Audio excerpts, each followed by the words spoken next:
Welcome, brave souls, to a night of mystery and terror. Are you ready to step into the darkness? Hold your breath, because tonight's story will haunt you long after the lights go out. I work as in-house legal counsel at a medium-sized, pretty profitable real estate company based in the Southeast. I've been an attorney for nearly 10 years, and the closest I've come to a courtroom is when I go to the courthouse to do land title searches. I've been married for 8 years, and we have a 4-year-old little boy. I say all this to you so you have some idea that I have a good, but pretty ordinary life. I don't have strange hobbies or friends. I don't typically go outside the normal boundaries of my day-to-day existence to meet odd people or experience dangerous things. But last Tuesday, I woke up to a strange text message.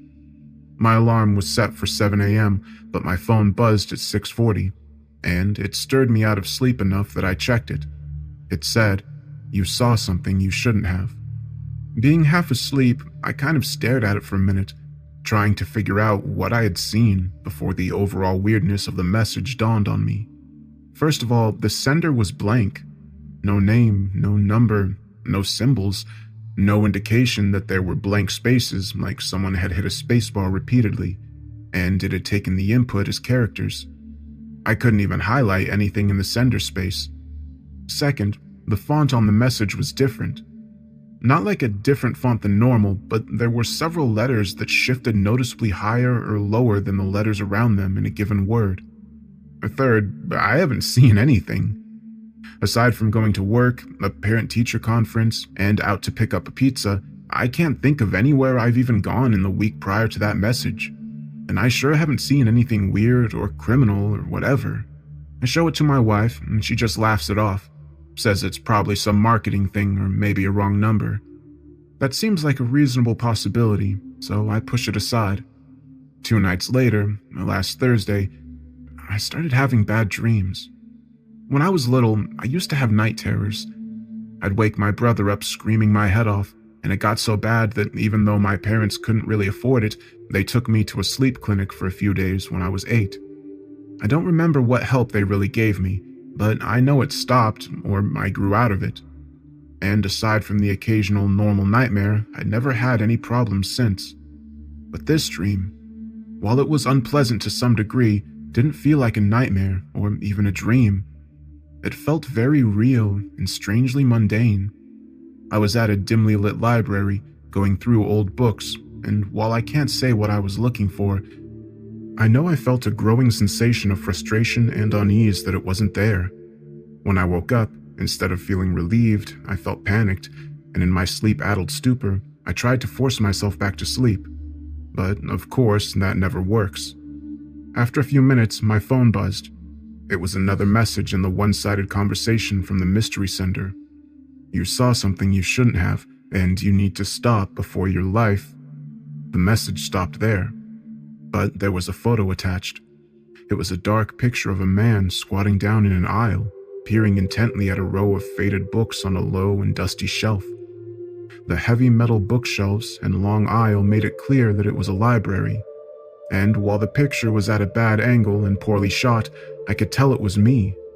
Not me from any library I'd actually ever been in, but me from my dream. I felt sick as the idea bloomed and took root in me, and I considered waking my wife to show her, but something in me resisted the impulse. Maybe it was fear that she would look at me with worry, or worse, sadness and fear in her eyes. I don't know, but I haven't told her yet. I haven't told her about the last of it either.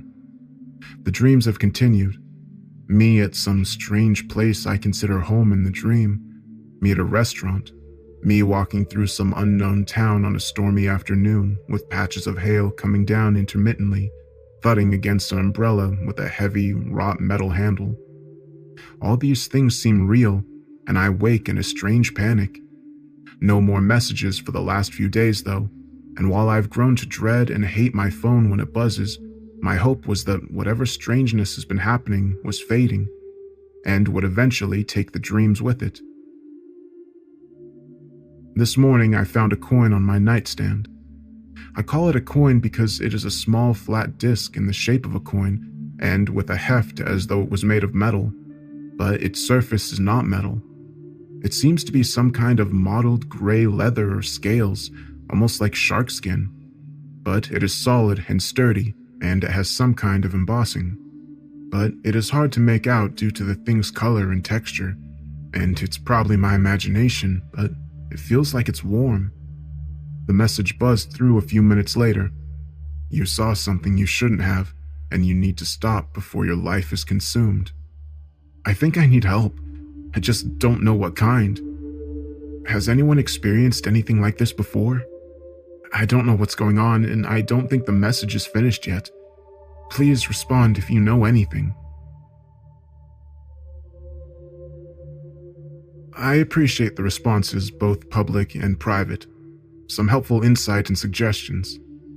I've considered trying to text back, but I didn't at first out of concern it was a phishing scam, and later because I was honestly scared and wanted to ignore it, hoping it would go away. Worried it might provoke a reaction. But it is good advice, and I will try. My wife is taking our son to her parents tomorrow, so I'll wait and try it when I'm alone, just in case. I do know I'm not imagining the text, though. Both my wife and a guy I'm friends with at work read them too. I haven't shown them the coin yet. I don't know. Anyway, thank you again, and I'll post an update in the next few days. My son is gone. I don't know how else to say it or how else to start this, and I don't know what the point of any of this is at this point. But I also feel like this is the only place I can really talk and not sound crazy. Even if it's just because everyone here thinks it's just a story I'm telling. When I say he is gone, my beautiful, smart, funny boy Luke, that is what I mean. Not kidnapped, not run off, not missing. As far as I can tell, he has been obliterated from this world entirely. After my first post the other day, I took to heart some advice I received and decided I would try responding to the text messages. I was going to wait until Thursday because I knew my wife and son would be leaving to spend a few days with her parents. Not because of all of this, you understand, just a visit that's been planned for the past few months. The trip is 5 hours and to another state, so it doesn't happen often, but I saw no reason for them not to go this time, especially when no strangeness had seemed to touch them yet, and I was about to do something that might provoke some unknown response.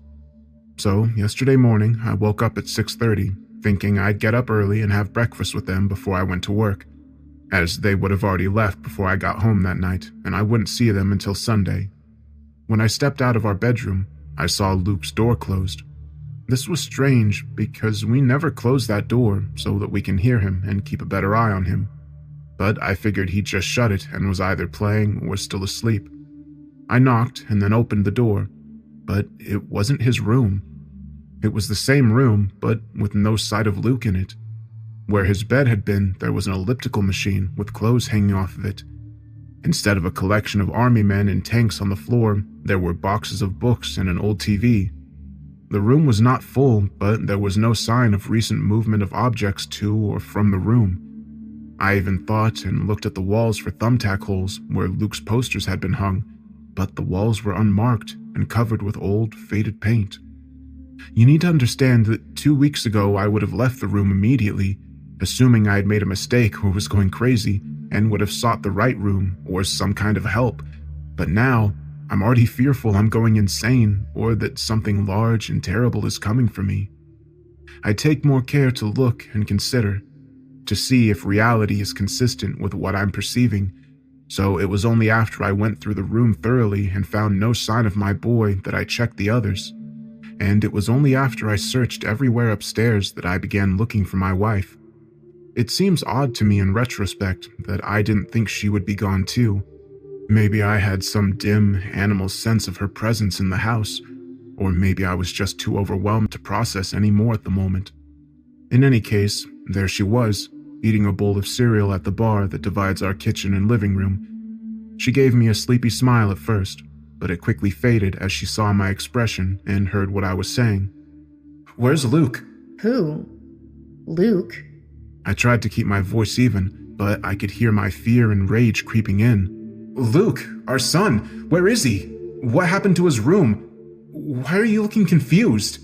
I swear she looked genuinely concerned as she stood up and came towards me. Honey, you need to calm down. I think you had another weird dream. One where we had a child, I guess?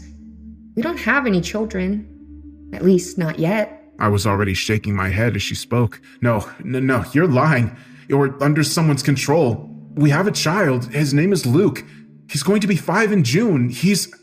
I started crying at that point, and when she reached out to hold me, I didn't pull away. We kept talking for the next couple of hours, during which she showed me photo albums, social media, emails that all either contained no trace of Luke or actual references to us not having kids yet. I agreed to go to a psychologist immediately, and my wife began making calls. But the quickest I could be seen on a non-emergency basis was this coming Monday. And I got her to agree that making this an emergency was jumping the gun, especially with what it could do to my career or bar license. She said she needed to go into town in the afternoon, and I told her to go, that I was okay, that it was probably just stress and bad dreams. In truth, I needed her to go so I had time for what I needed to do. It may be that I'm crazy, but I just like to be sure before I commit to that path. If I got medicated or worse, committed, it may be too late. So she leaves, me waving and assuring her I'll stay right there. And 10 minutes later, I'm in my car. I'd like to say that I lied to her to protect her, and that is true, but it isn't the whole truth. I also didn't trust her entirely, and I wanted to verify Luke's existence without her. So I headed to his school. I talk first to his teacher and then the administration. I do it in that order intentionally because I know I'll never get to talk to the teacher if I've already been asking strange questions at the office.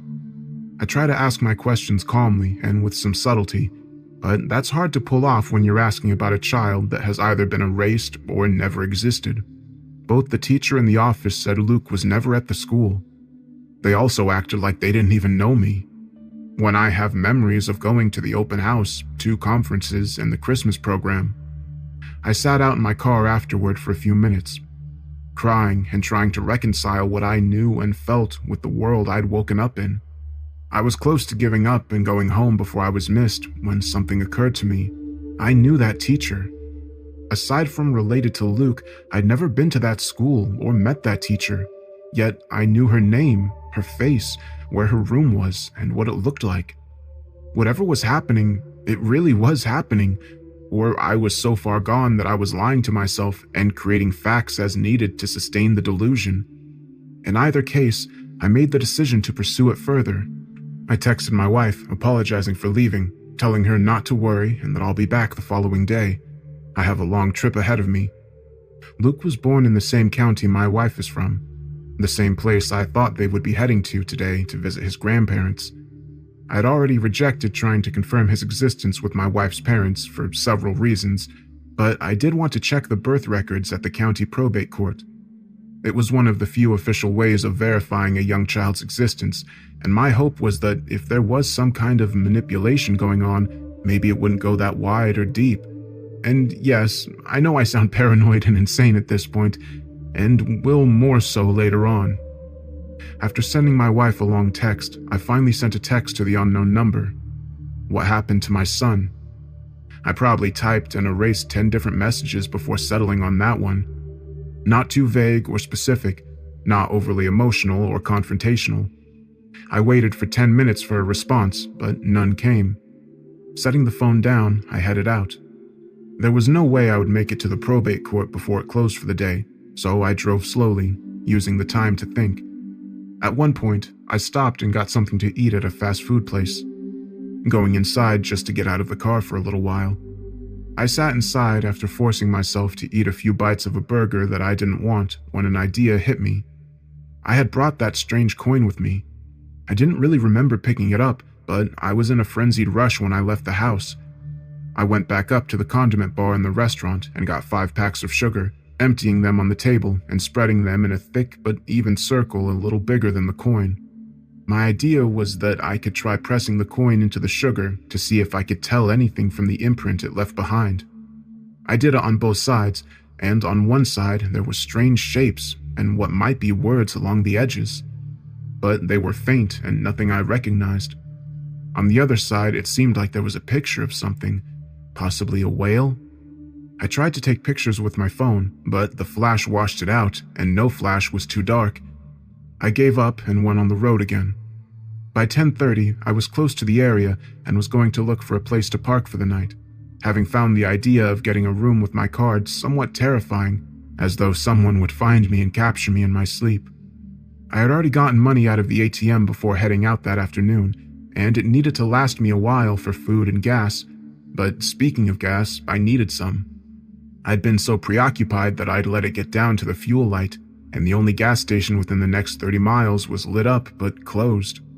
The sign on the door said back by midnight, and while I had no guarantee it was true, my stupidity had left me with few other options.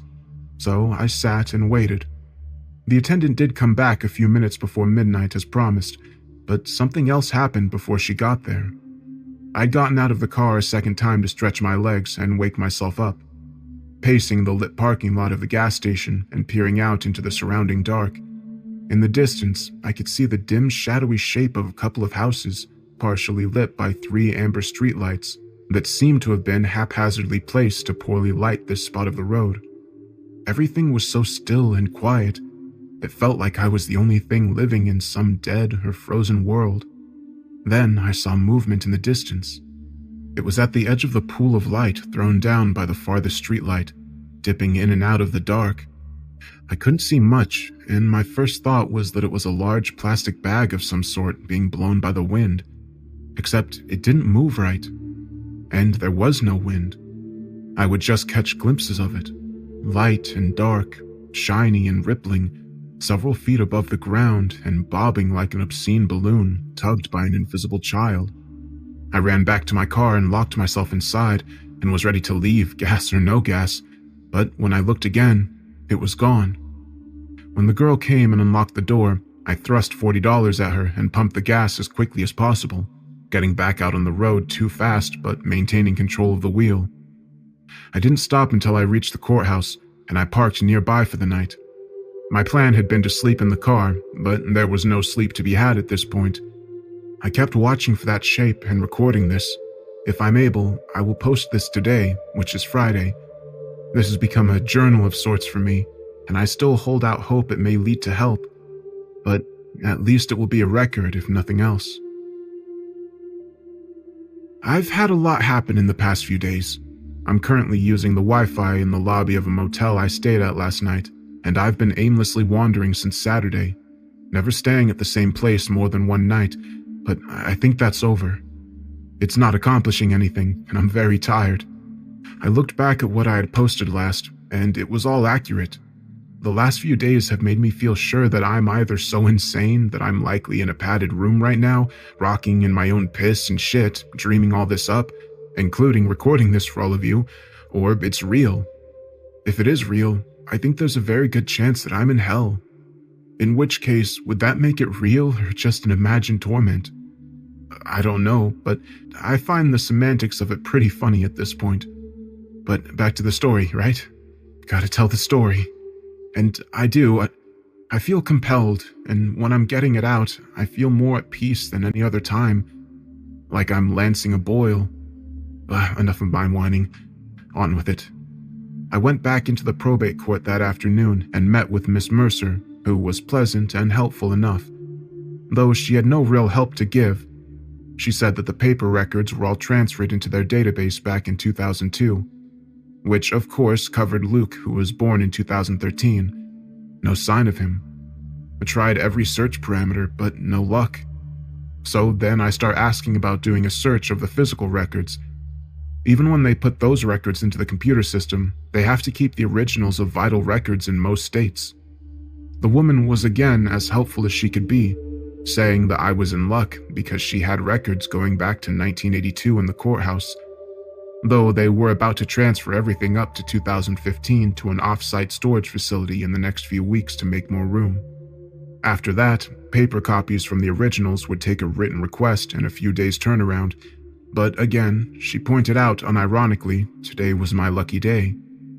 She led me into a cavernous room filled with deed books and land plats, which made me realize I'd never even called into work the day before or today. Pushing the thought aside, I followed her through another door to a smaller, more densely packed room full of file cabinets. She showed me how the filing system worked and offered to help further, but I told her I could work on it myself. I planned to be thorough, so I made up a more elaborate story that I was doing genealogical research and Luke was a distant cousin. This made it easier to explain that I would need some time to look through records for not only him, but any other lost relatives. In truth, I just wanted to be alone with the records and make sure it was not misfiled if I didn't find his birth certificate right away. Miss Mercer nodded cheerfully and meandered away, heading to a nearby break room where another woman was apparently eating some variety of office birthday cake. I began searching, and it took little time to see it wasn't there. No sign it ever had been. I expanded my search to the entire drawer, then the 2 drawers before and after, going through each certificate individually. It was monotonous, but as I searched, I began picking up on pieces of the conversation between Mercer and the cake lady. They were talking about the funeral Mercer had been to that morning. It was for a man who had run a local barbershop for a number of years, a man whom Miss Mercer clearly thought a lot of and had even dated briefly when they were both just out of high school. There was some wistful talk of him being kind and handsome, but what caught my attention was their tone of voice as they spoke. It carried not just sadness or regret, but a thick chord of fear. At first, I didn't understand, as it was incongruous with what they were saying. Then they started discussing how he died. The man had been found out behind his barbershop one morning earlier this week, having apparently been attacked the night before. No one knew what had attacked him, but his entire head was riddled with tiny holes. Face, scalp, even under his jaw. The cake woman, whose brother was apparently the local coroner, said that they were like teeth marks, but long needle teeth, and from all angles, and from nothing he had ever seen. In any case, the damage done had been extensive. His head had been crushed and punctured severely, and this last part had not been discussed publicly. While the injuries would have killed him, he had actually died fairly slowly from suffocation, possibly while still being bitten. At that time, the woman looked out at me, and I realized I had stopped sneaking glances and was just staring at them. I smiled and nodded, pretending to go back to my search, but after whispering to each other for a moment, they headed back up to the front. After they were gone, I pushed the story from my mind and headed back into the drawers. After an hour, I gave up on finding Luke. I wanted to cry, but I felt too hollowed out and tired to actually do it. Turning to head back up to the front and away from the courthouse, I had a thought. My wife was born in this county too, back in 1984. I didn't know why I felt like I needed to check her too until I did. There was no birth certificate for her either. I searched the entire drawer, a new wellspring of panic rising in my chest. Trying to catch my breath, I pulled out my phone. First, I checked my text messages. She had sent me 3 the day before asking me to come home, but each time I had sent a text back just saying I was okay and I would see her when I got back. But since then, nothing. I had assumed she had just given up for the moment, but now I wasn't sure. I called her cell phone 3 times and the home phone twice, but there was no answer at either. They just rang. I almost ran from the place, but got control of myself and waited long enough to ask Miss Mercer to run a computer check for my wife before I left. Again, nothing. I already felt myself growing numb. Thanking her, I left the office. The trip back home was uneventful, and I honestly don't remember most of it. My head in a dull fog. I felt like I was waiting to read the report saying I had terminal cancer after the doctor had already given me the bad news. My wife was gone. Anything further was just going to be confirmation. I pulled up at the house and felt a rueful lack of surprise that there was no sign of my wife's car. My key worked. The house was still mine apparently. But there was no sign of my family or their belongings.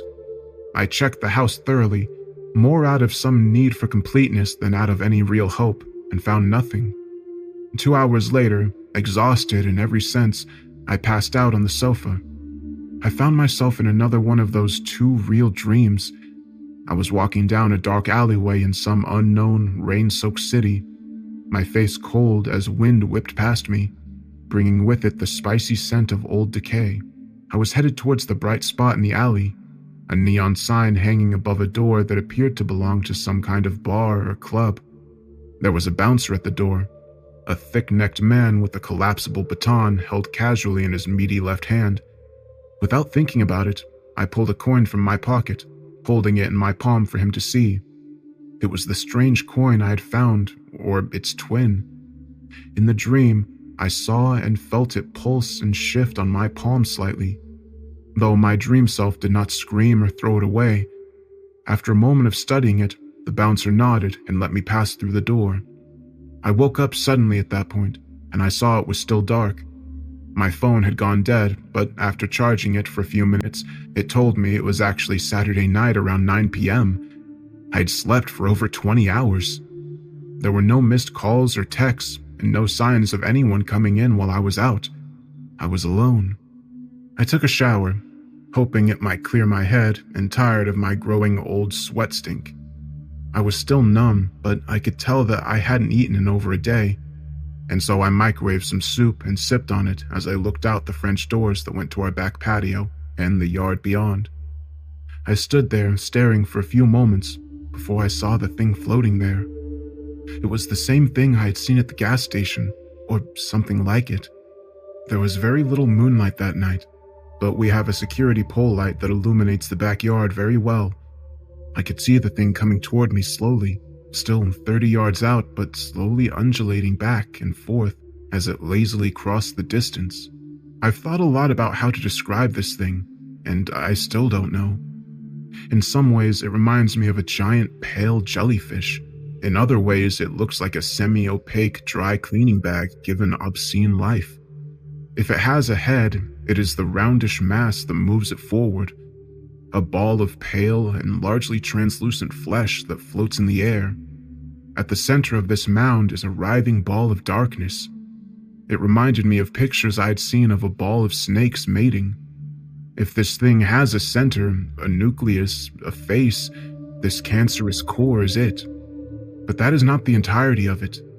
Trailing back from it, partially hanging, partially floating by some unknown suspension, are more long strands of the same pale, glistening meat. Like a comet's tail, it slowly follows behind the mound, shifting on unknown currents as smaller strands occasionally dart out as though tasting the air. I stared at it for at least 10 seconds before I was able to move. I found myself wondering if it might be filled with long, needle teeth. Then I ran. It was moving extremely slowly towards the house, so I took half a minute to put on shoes, grab my wallet, phone, and keys, and get my jacket from where I had dropped it when I came home the day before. Then I was out the door, in my car, and heading away. I looked in my rearview mirror, but I never saw it follow. That was 5 days ago. I've been running ever since, motel to motel, having given up any pretense of not using cards or worrying about being tracked, just trying to stay away from whatever that thing was, whatever it might want. I called my job once, and to my lack of surprise, they didn't know who I was, yet my card still worked. All my online accounts, everything that does not rely on people seems to be purring along just fine. I've been largely on autopilot these past few days, but that changed last night. I saw it again, outside my motel, only for a moment, and it didn't come closer. But I knew that it knew I was there just the same.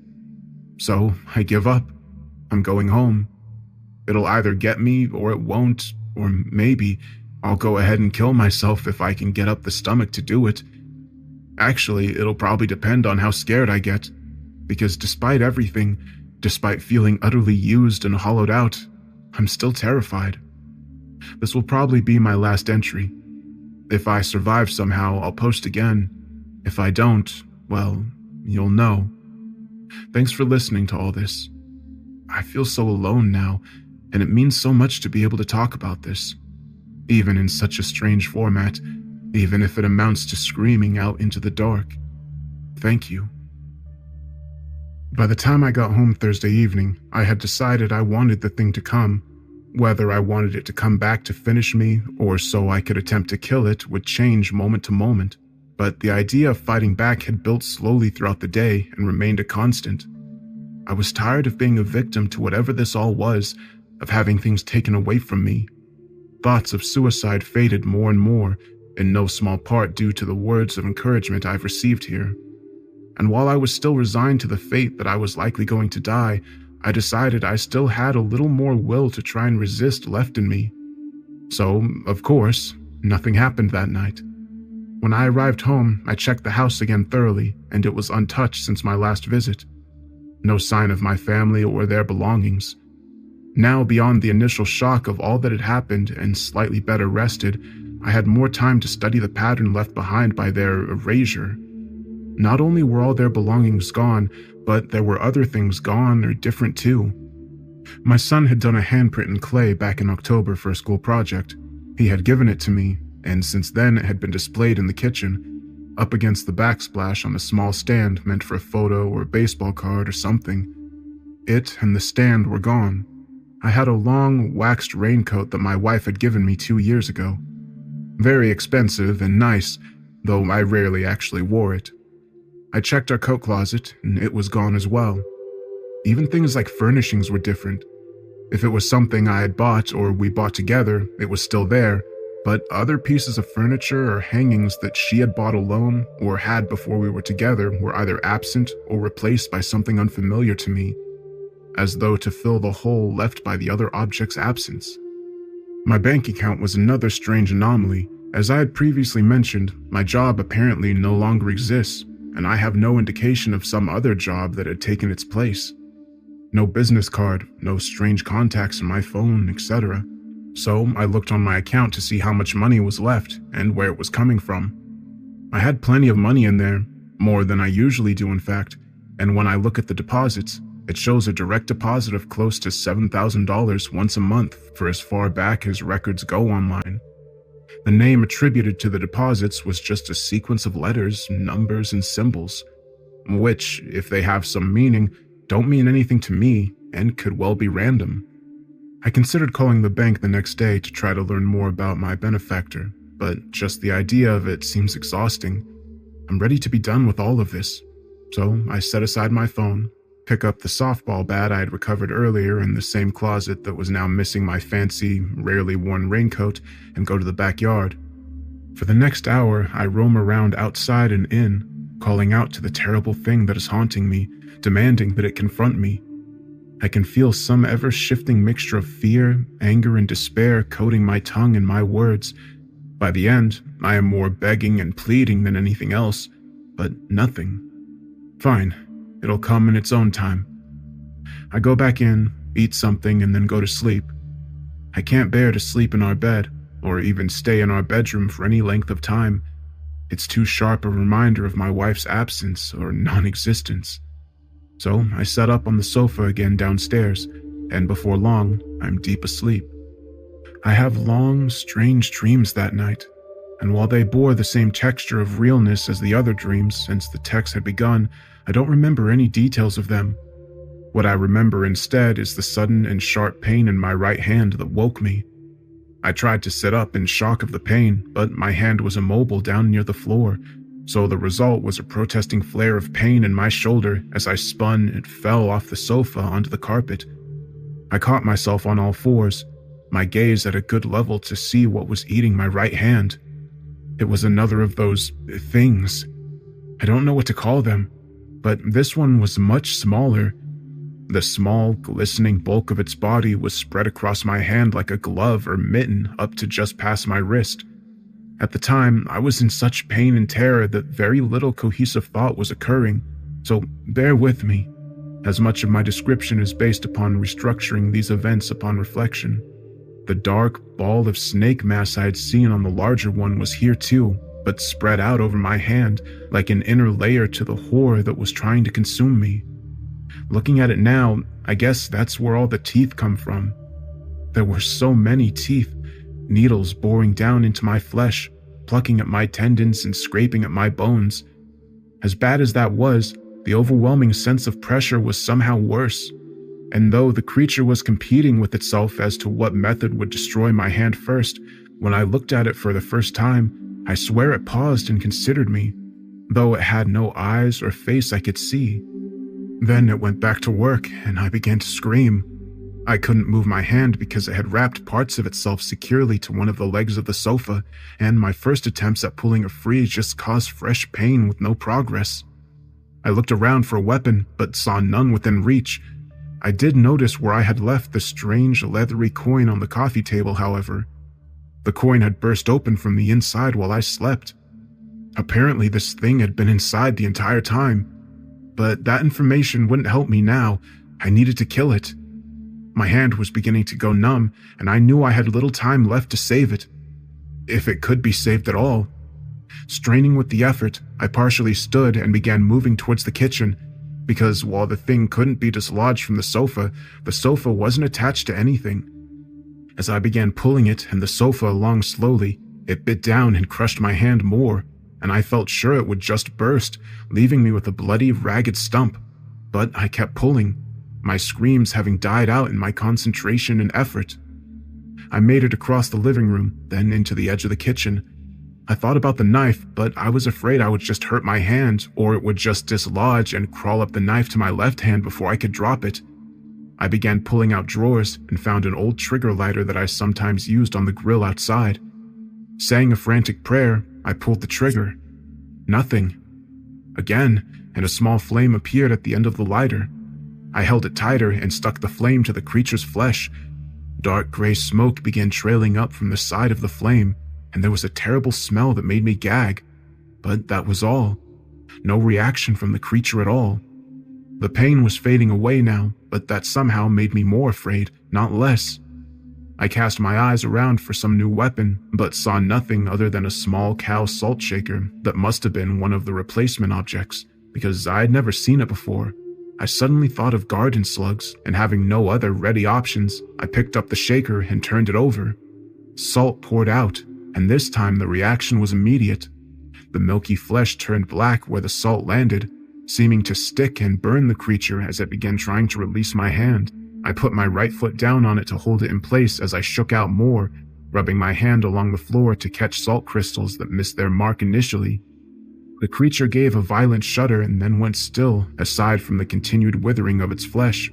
I slid my hand free from its carcass and continued to shake salt with the other, until it had melted into a small black wad of flesh that began to crack and crumble into flakes before my eyes. I sat staring at the remnants of the monster for what seemed like 5 minutes, making sure it did not somehow reconstruct itself, before turning to look at the hand I was holding cradled in my lap. There was no blood or leaking fluid of any kind.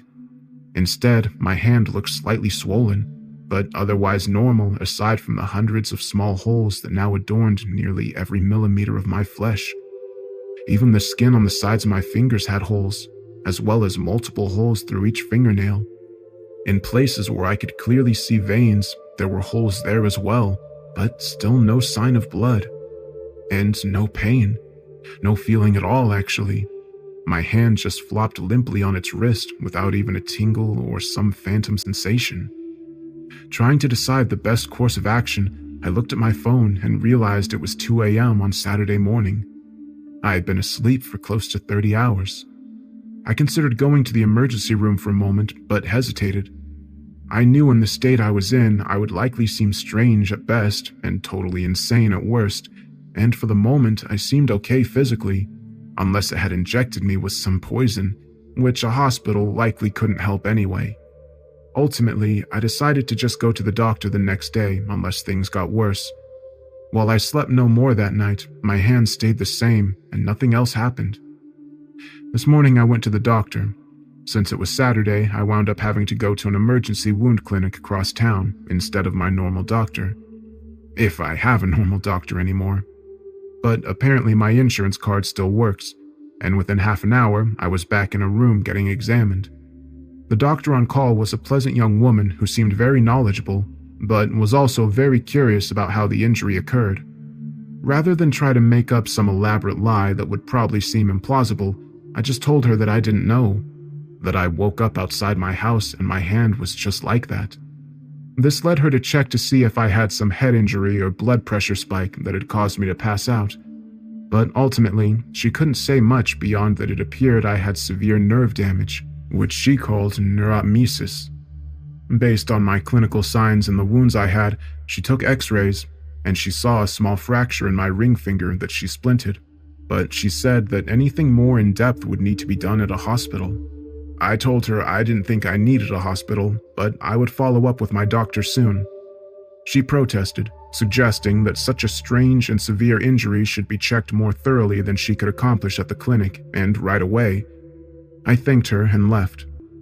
I drove home, trying to avoid looking at my right hand, both because it looked disgusting and because it was a constant reminder of the night before. When I got inside, I wrapped it in a bandage, not because it needed it, but just to avoid looking at the pockmarked skin. My goal had been to stay away most of the day, monitoring my hand and watching out for another attack. In spite of myself, by noon I had fallen into a deep, dreamless sleep. When I woke, my nose was assaulted by a terrible, rotten stench. I immediately looked at my bandaged hand, which was soggy and laden with some brownish green bile. Stifling a retch, I ran to the kitchen sink and pulled off the wrappings. Running my hand under the water there, I saw there was no sign of anything oozing from my hand. It was as though the holes had been turned on like some filthy faucet and then turned back off again. I washed my hand several times and then dried it carefully, feeling new panicked sadness at the wrongness of it dangling at the end of my arm like such dead meat. I felt tears coming to my eyes, and I moved back to the living room, noticing the pen and paper on the ground for the first time. It was an old legal notepad that seemed vaguely familiar, but I couldn't recall from where or when. Sitting nearby was a ballpoint pen of the type we kept around the house to make notes or write checks. Both had light, drying smudges of the same ichor that had been seeping through my bandages, and the pad had writing on it. I recognized my handwriting, and I'm right-handed. Based on that and the smudges, I feel sure I wrote these words with my dead hand while I slept. I don't know what it means, but what the notepad said was this: the magpie song. There's a flock of magpies round me, round me. They soar as high as you see, you see. They took my eyes, but fairly paid, for I rest in their eyes as even trade. Spanning the land and the sea, there's a flock of blackbirds in flight, in flight. They move to and fro every night, every night. They took my ears, beak sharp and wry, but it favors me with each sobbing cry. Found in the spaces away from the light, there's a flock of crows crying loud, crying loud. They cast shadows great as clouds, a shroud. They took my tongue, and so my voice. By then I was strong, they had no choice. It's with their pink darts I taste the tears, the tears. There's a sky full of rooks, and it's me, it's me. See the remains in the field I used to be, used to be. But now I move free, still young and hungry, still reaching out into the void. I see you, shining there, your spirit, unaware. As I finished reading it, my phone buzzed. It was a text message. It said, "You saw something you shouldn't have, but now you will see and tell much, much more." I will plan for this to be my final entry, at least for now. If I post further, it will be due to some major change or update, or if I have some new writing I need to share. God help me. But I don't know if telling such things is a good thing or not. I need time to think. Thank you all for your support. I hope this post finds you well. I've started dreaming again. Since my hand was attacked, I sleep more and more. At first, I would sleep for abnormally long periods, but it would be offset by long periods of wakefulness. Over time, that is changing, and I am losing more and more time. The only potentially positive side effects of this is that I'm dreaming again, and I feel these dreams are key to something. I don't remember much of them, just spending time in a world that is similar to ours, but very different at the same time. As I walk there, I see cities, people, the features of a modern world, but I see dark and strange things too. I remember the alley bar from my earlier dream. I think my dream self visits there often. It's an odd and lively place, with trappings of this mysterious other place all around, symbols on the doors, strange mutterings from a group hunched at a corner table, and music that sounds like something that would be playing at a cat diner in hell. But in the end, a bar is a bar, and here I can tell people know me. Most seem to respect or fear me, even though I'm wholly ignorant as to why. But it feels real, and compared to my waking life recently, it feels good. I set up at the bar, order a drink from the short, grinning bartender who approaches, and decide to make most of this profoundly lucid dream. That's when the good-natured buzz of the crowd died. Sensing as much as hearing it, I turned to see an older man entering the bar. He was unremarkable at first, well-dressed but not flashy, nodding to people as he entered, but saying very little as he threaded his way to a booth in the corner. Yet I felt the room tense as he moved through it. I tried to discreetly study him for the reason why, but it wasn't until he was moving out of my field of vision that I saw it. Out of the corner of my eye, I could see something much like the head that had attacked my hand floating behind him, its tendrils wrapping tightly around his limbs and head. I had to fight to keep from crying out, slowly turning back to my drink and trying to breathe. The thing was much larger than the creature that attacked me, or even the one I had seen in my backyard, and rather than being largely translucent and flowing, it was a dark, smoky gray with sharper edges at irregular intervals along the flesh of its bulbous core. Thinking about it now, I think those might have been more teeth from its dark center, grown so long they pierced its own skull. I sat paralyzed for several moments, analyzing the glimpse I had and trying to decide what to do next, and that's when I woke up. For the first time in days, I wanted to go back to sleep, to try and see more. Right or wrong, I've grown to feel that my dream place is as or more real than this life, and that some part of myself is fighting to show it to me rather than having me decay in some dreamless slumber. But sleep was gone for the moment. I checked my phone and saw it had nearly been 26 hours since I was last awake. The strangest thing about my increasingly odd life is that there are no real rough edges. As I've mentioned before, I have money deposited in my account from some unknown source. Everyone I knew has either been erased or doesn't know me anymore. I still eat and drink, but even if I sleep a whole day, I never see signs of soiling myself or being overly hungry or dehydrated when I wake up. I feel like everything has been pruned away so I can primarily sleep and sometimes write these strange things with my corrupted hand. I worry there will come a time when I don't wake up at all. So I go out. I go to the store, trying to avoid the strange looks my gloved hand receives. It would be easier if not for the mild distaste I see when people encounter me, like they smell something rotten, even before they see my hand, even when I know it's clean. I dress largely the same, and I'm not poorly groomed, yet I feel like some dirty vagrant who is unwelcome as I push a shopping cart down the aisle. I don't even think they know they're doing it. It's like some deep animal part of them knows I'm wrong now. I go to the park sometimes, and that's better, especially when it's empty.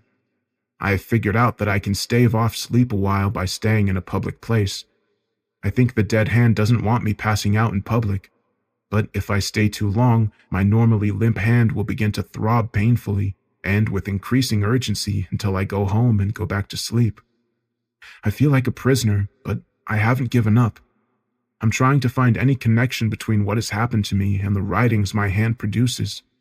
So far, what I've managed to learn is that there is a Tattersall Security, some low-profile outlet that does mainly government contracts, so that might be a connection with FM Rider. And based on some forum discussions I found, there has been a strange increase in the amount of door graffiti in certain parts of the southern and central US. And out of the few photo examples I found online, several looked like what was described in "It's not a window, it's a door." Finally, I haven't found another writing yet, or at least not a narrative. But 2 days ago, I did find something I had done, or the hand had done, while I was asleep. It was a drawing of a cave, or that's what it seemed to be at least. Below it was just one word: mystery. I don't know what any of this means yet, or if I ever will, but I will keep trying. and I wanted to update you on things during the brief window of wakefulness I have. If I can, I will write again, and I hope this finds you well. Don't miss out on amazing content. Hit that subscribe button and turn on the notification bell to stay updated with our latest videos. Join our community